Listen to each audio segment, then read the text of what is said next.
back, Westchester. I'm Brian Fiacco. Today is the last Sports Talk Live episode of the year. It's going to be an exciting one. We're going to talk about Westchester lacrosse, baseball, and softball, then finish up taking a look at the NBA playoffs, and of course the Phillies. Right now we have 3 special guests in the studio from our women's lacrosse team, so let's see what the PSAC champions have to say. Riley and I are here with the PSAC champs. We have Tori, Teresa, and Lauren from our women's lacrosse team.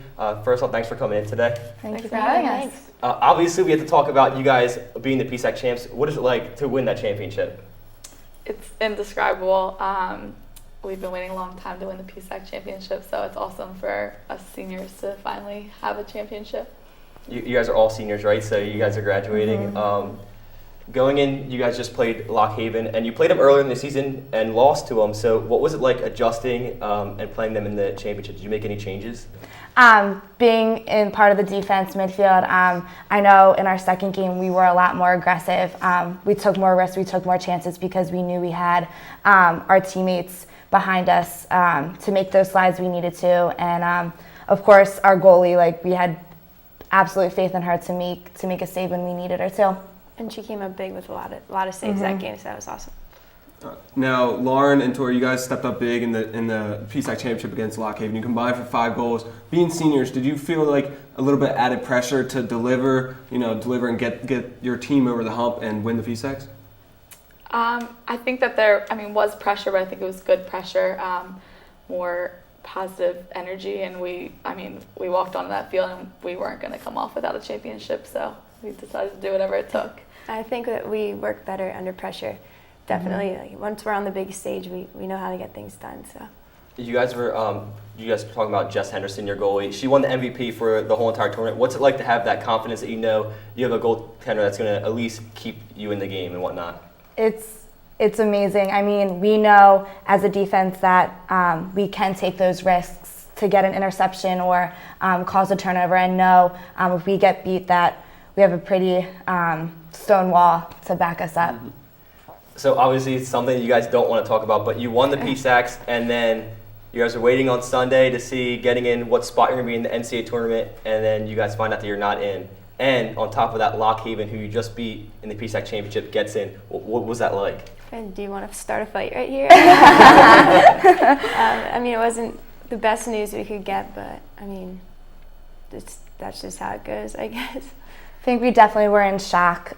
We weren't expecting it. We weren't expecting that championship to be our last game. But not many teams can say they ended their season on a championship win. So to have that feeling and to go out as champions, I think we were all pretty proud of ourselves. Is there anything that you guys can take positively from? It's not something that you want to take anything positive from. Is there anything positive you can take from this? I think that it will help the underclassmen, obviously seeing how upset we were and how much it stunk to end our season so abruptly. So that's the one thing we told them in our postseason meeting, was to remember how horrible it felt when we got that news, and just use that kind of to motivate you, whether you're just working out on your own or when you're in the fall of practice, just so they don't have to feel like that ever again. All right, well, you guys are all graduating. You guys are finishing on top as the PSAC champions. I want to thank you guys for coming in and doing this interview. Before we finish up, you guys want to give any shout-outs to any teammates or anything like that? Yeah, let me start with our parents. Thanks for supporting us so much. We love you guys. And the fans, too. Don't forget about them. Yeah, we have the best fans. Obviously, we need to thank our team. We couldn't have done this without them. They're awesome. We had a great support system. We're all best friends, and it's been a great ride. We can't forget about our coaches.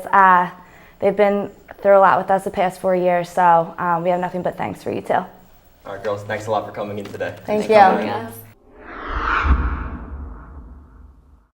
So guys, that was really nice having the lacrosse team come in, get a little input from the PSAC champs. And speaking of the PSAC tournament, we have the baseball team who is playing in the tournament right now. So Riley, help me break this down a little bit. All right, now the baseball team, they struggled up and down all year. They finished the season 22, 23-1, and 12-12 in PSAC play. But they did manage to grab the last playoff spot in the PSAC tournament with 2 dramatic wins over Kutztown in the season finale. Yeah, Riley, we had Jordan Wodarczyk with the walk-off single in the first game in extra innings, and then another extra inning walk-off double by Jack Provine, and they were able to win these 2 games, which is huge because without them, we wouldn't have been in the tournament. So great job from them, and it's just awesome for us to be in this tournament. You're right, and another thing is that though both of them had the game-winning hits, you saw Wodarczyk went 4 for 6 in the game, but he hit the game winner, and also Provine went 3 for 4. So really consistency throughout the game really led our team and stabilized us to win the game at the end of the day. Yeah, and so we did make the PSAC tournament. We faced the PSAC West champion Cal in the first round.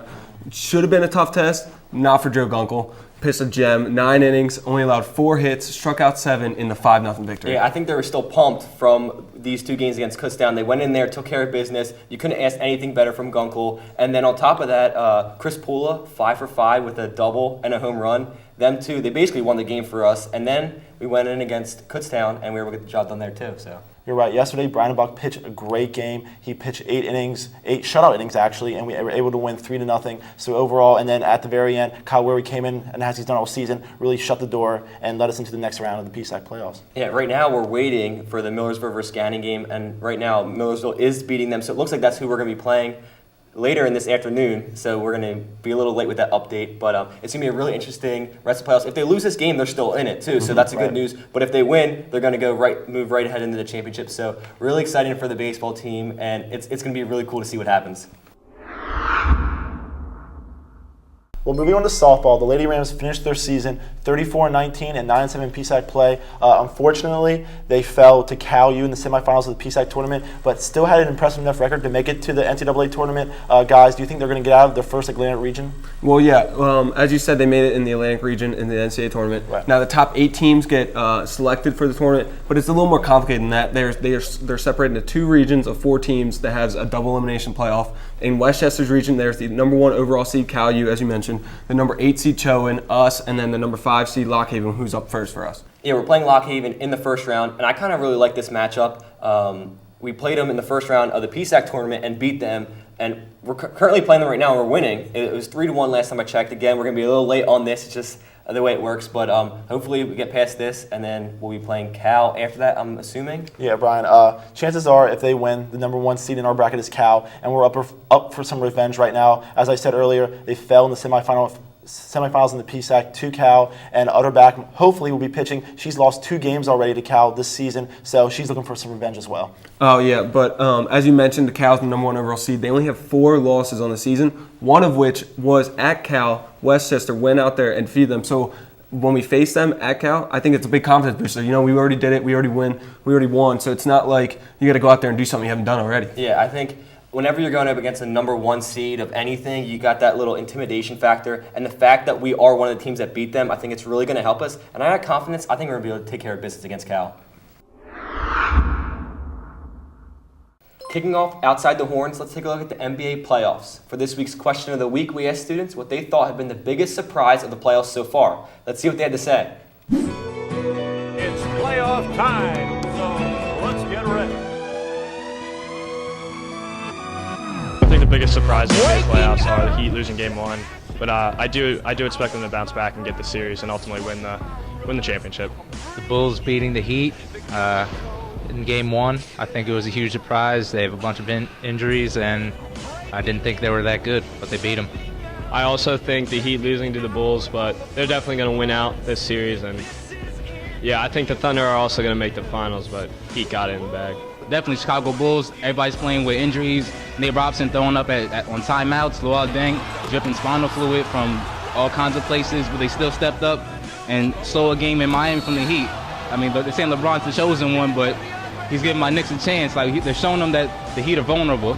I think the biggest surprise of the NBA playoffs is Steph Curry. I mean, he had a hell of a third quarter, and he started to fade a little bit, but I really think that the Warriors can beat the Spurs in 7 or 6. I think Steph Curry is the biggest surprise of the playoffs. He scored like 24 points in the third quarter last game. I think if he makes better shots in the fourth, I don't see how they can't beat the Spurs. Even though the Spurs are experienced and they've been in the playoffs almost every year, I think the young boys from Golden State are going to win. Well, guys, looking at what our fans said, most of them thought that the Heat losing in Game 1 to the Bulls was their biggest surprise. And I actually have to agree with them. With LeBron James, with Dwayne Wade, with Chris Bosh, they shouldn't lose at all throughout this playoffs. And losing that game especially in Miami, was something that really shocked me. Luol Deng's hurt for them. Kirk Heiring's hurt for them. Derrick Rose hasn't even played at all season. So going into that game, seeing Nate Robinson play the way he did, I was totally surprised and shocked. Yeah, I agree that is a surprise, but it can't be the biggest surprise of the playoffs so far. Steph Curry and the Warriors, there's no way he's playing the best out of anyone in this playoff. So I think with that said, there's no way that's not the biggest surprise. I really like the way they're playing against the Spurs. The series is tied 1 apiece. Right. So I got confidence in them. I like the way they're playing. I think they're going to be able to get past the Spurs. It's going to be really cool to see what happens. Yeah, I'm going to side with Brian on this one. As you said, they went into San Antonio, got game 2 to even that series up at 1. But even if you look back at the first round against the Nuggets, a couple weeks ago, students mentioned the Nuggets as being a possible threat in the West. Golden State went in there and flat out dominated. Golden State, I mean Stephen Curry went in there and dominated the Nuggets in 6 games. So, and as you see in the second round, that's starting to rub off. Klay Thompson went 8 for 9 from 3. Obviously, he's not going to do that every night, but just seeing him step up in the spotlight and do that is really impressive. Well, I think what helps is when Stephen Curry is on like he is, you're focused so much on him. That's going to open up offensively for everyone else on the team, and that's exactly what it's doing. And I think that's why the Warriors, in my opinion, have the edge in this series. So, I'm gonna take my guess. I'm going to say Warriors in 6 games. What do you guys think? Yeah, I'm going to agree. I think it'll only go 6. I think just like last series, it'll come down to Game 6 in Golden State. They're not going to want to go back to San Antonio, so they'll get the job done in 6. I'm going to go in 7, and I'm going to go with the Warriors too. I like their young players, and I think in a long series like that, it really benefits the younger team, and in this case, is the Warriors. And talking about the Heat, do you see them losing another game this series? No, I don't. I mean, we saw it in Game 2. They came out and they showed that they were dominant. I didn't expect them to lose any games against the Bulls, like you said. But if there was one game that they were most likely to lose, you would think Game 1. You know, they sat around for over a week after sweeping the Bucks, didn't do anything, so that they had that rust factor. Right, and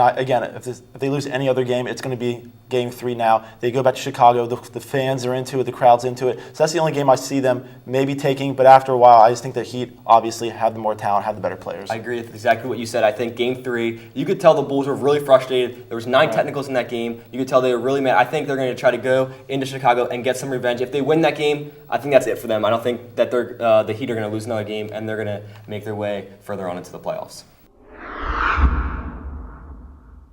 So finishing up today, we have to talk about the Phillies. Pretty interesting start to their season. We have to talk about Holiday being injured. He's going to be out for who knows how long. He said that he's going to come back. What do you guys think? Do you think he actually has a chance of coming back this season? I don't know about coming back this season. He's going under surgery this upcoming week, so we'll have to see. We'll have to go, day by day, see how he recovers, any setbacks. But I don't see him getting back this year. I do see him coming back next year. I mean, obviously he's going to have to change the way he's pitching, but I think he will. He's got that work ethic. He's not going out in this boat, and he will be back. And with that being said, with him being out probably for the rest of the year, we have to have a young player step up, and especially our pitchers. Pitchers like we'll be talking about Pennebone, and especially Kendrick, who's been playing a lot better. But overall, we just need our youth to really step up and take over because our older guys now are starting to break down a lot more. We obviously have to talk about Kendrick. What do you guys think? He's 4-1. He's got an ERA under 3. He's pitching the best he's ever pitched as a Philly. Do you think that this is going to continue? I think Kyle Kendrick's going to keep pitching the way he is, but most importantly, we need him to. I mean, he doesn't have a lot of pressure on him. We're not going out there. We're not telling him to go out there, pitch like Rory Halladay. We're just saying, keep us in the game, let the offense do its job, and the wins and losses will take care of themselves. And like you just said on offense, Michael Young's really been leading this team. He's hitting way over 300. He has 6 doubles, 9 RBIs, and he's really just leading this team offensively and keeping us stable while other guys like Howard and Utley and them regain their form. Yeah, I think it's arguably one of Omar's best signings in years. We got him for pretty cheap.